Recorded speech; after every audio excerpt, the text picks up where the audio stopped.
चूक नसताना केवळ वाद नको म्हणून घेतलेली माघार हे संयमाचं फार मोठं प्रतीक आहे. कधीकधी सहन करण्यापेक्षा सोडून देणंच योग्य असतं. जोडणं खूप सोपं असतं, मात्र जपणं फार कठीण असतं. सत्य आणि स्पष्ट बोलणारा कडू वाटत असला तरी तो धोकेबाज कधीच नसतो. दुरावा हाच असतो पुरावा नातं नसल्याचा. कडू आहे पण सत्य आहे. वेळेला वापर करून घेणारी लोक कधीच आपली नसतात.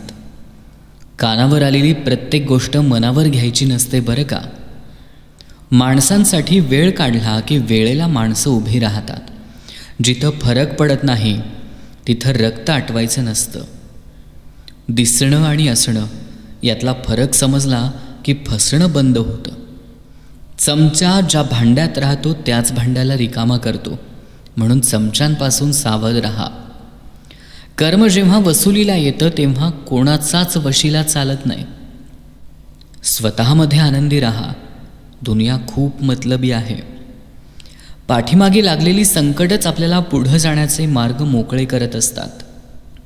आधार आणि उधार दोघांमध्ये धार असते, जी गरज संपल्यावर देणाऱ्यालाच कापते. साथीदार असा हवा की जो संकटकाळी सावलीसारखा आपल्या मागे उभा असेल. समुद्रातील तुफानापेक्षा मनातील वादळं अधिक भयानक असतात. जबाबदारीनं नातं टिकवा, जबरदस्तीनं नाही. मन भरलं आणि गरज संपली की लोक नातं निभावायला कंटाळा करतात. मनानं खरी असणारी माणसं सहसा एकटी असतात. नावापुरती नाती आणि कामापुरती माणसं आयुष्यात नसलेलीच बरी.